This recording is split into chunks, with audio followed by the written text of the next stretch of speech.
Let's be honest from the beginning. Kindness alone is not enough to survive in this world. If you still believe that simply being a good person will lead to success, then you're choosing to live in a comforting illusion. And the most painful part is that deep down, you already know this. You've done the right thing countless times and been overlooked, disrespected, or even exploited. You were told that goodness, honesty, and integrity would be rewarded. But the world doesn't reward virtue. It rewards strategy. It rewards those who understand the game and play it well. And this is precisely where Machiavelli steps in, offering a reality check that most people spend their lives avoiding. Machiavelli saw human nature for what it is: fickle, selfish, and ruthless when necessary. In The Prince, he makes it clear: virtue without cunning is weakness, and goodness without awareness is a trap. How many times have you fallen into that trap, thinking your pure intentions would be enough? Think of those you admire. Do you believe they rose to the top through goodwill alone? No. They understood when to stay silent and when to speak, when to charm, and when to intimidate. They didn't abandon morality. They mastered it. They used it when it served them and set it aside when it didn't. That's not evil. It's intelligent survival. And the truth is, the problem isn't that you're good. It's that you don't know how to protect your goodness. You assume others play by the same rules as you, but they don't. This world is full of predators in the guise of friends, opportunists who detect naivety from miles away. And without realizing it, you've become their perfect target. This is why Machiavelli's teachings remain relevant, not because they promote cruelty, but because they advocate strategic kindness. It's not about betrayal or losing your principles. It's about understanding people, foreseeing their intentions, and adapting your behavior accordingly. To be good in this world, you need more than good intentions. You need vision. You need the ability to smile when necessary and show your teeth when required.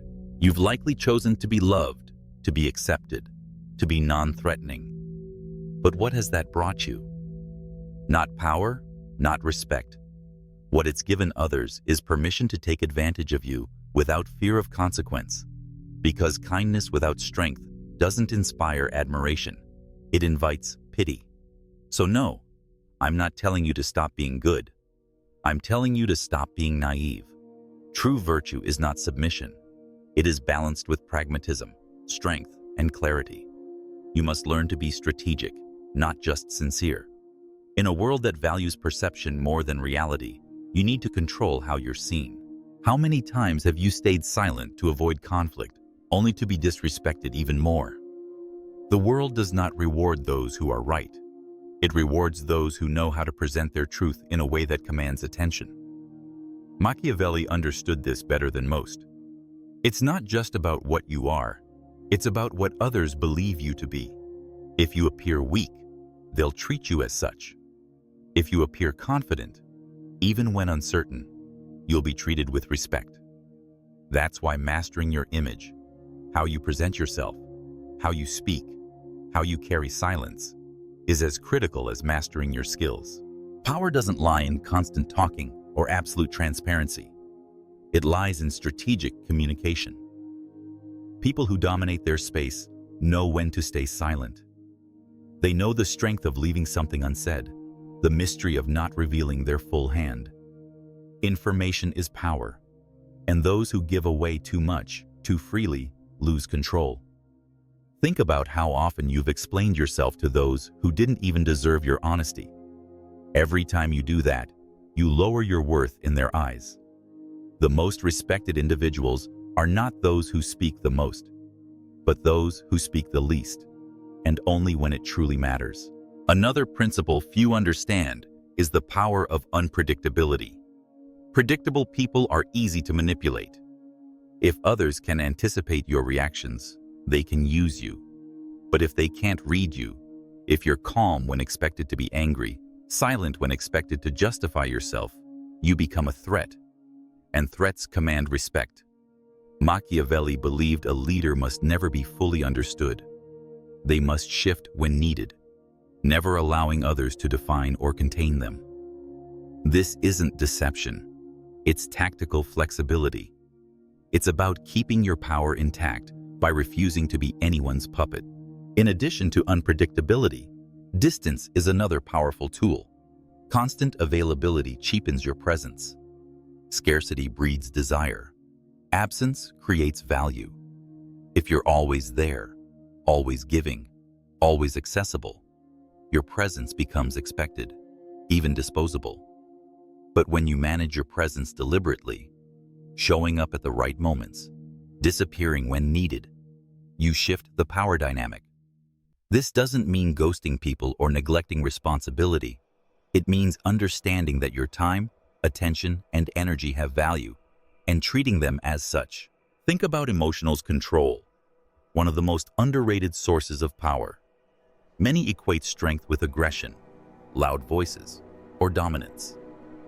But real mastery lies in staying calm under pressure.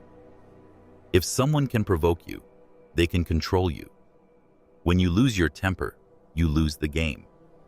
But if you stay centered, if no one can predict your reaction, you become invincible. Emotional discipline is not about suppressing feeling. It's about not letting those feelings dictate your behavior. When you control your emotions, you control the room. Lastly, remember this: power favors those who can wait.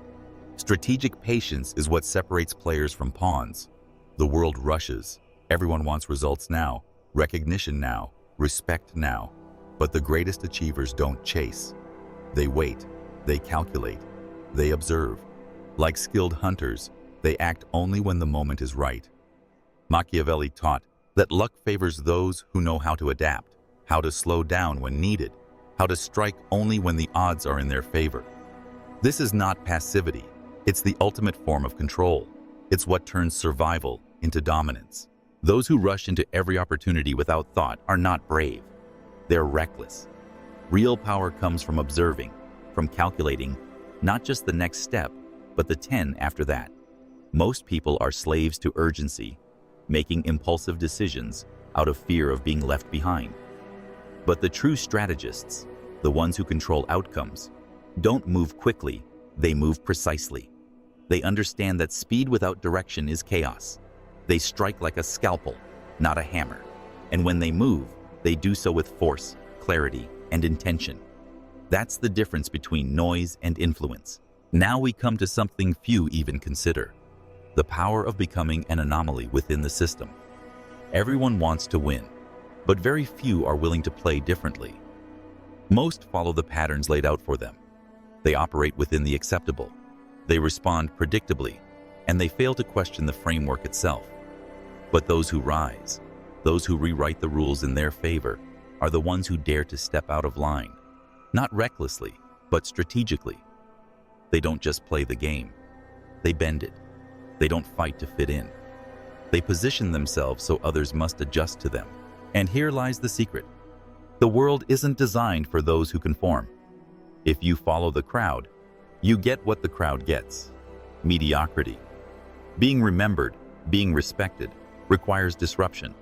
It means becoming someone who doesn't fit easily into expectations, someone who always has a hidden motive, an unspoken boundary, a quiet sense of power, someone whose words carry weight because they are never wasted. That's when people start to notice. That's when silence becomes more powerful than noise, and when presence becomes influence. This shift isn't just external, it's internal. You begin to see that your weakness wasn't your kindness. It was your lack of a strategy. You weren't overlooked because you lacked value. You were overlooked because you didn't project it. But now, you know. And that knowledge is dangerous.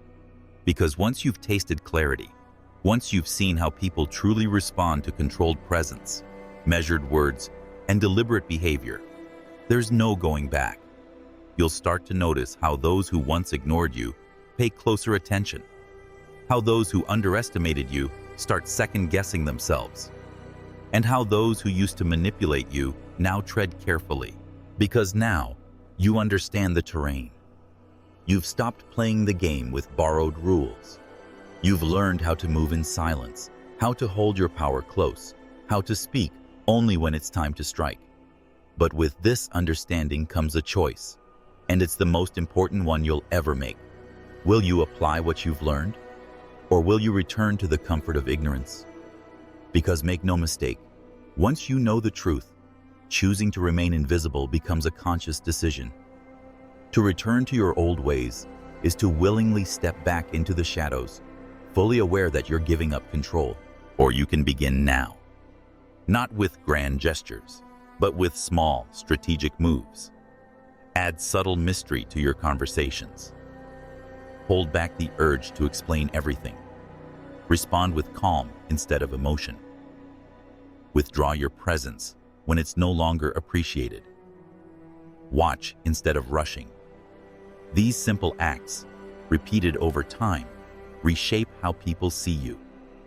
And slowly, without fanfare, you become someone they can no longer ignore. Because this world doesn't remember those who simply existed.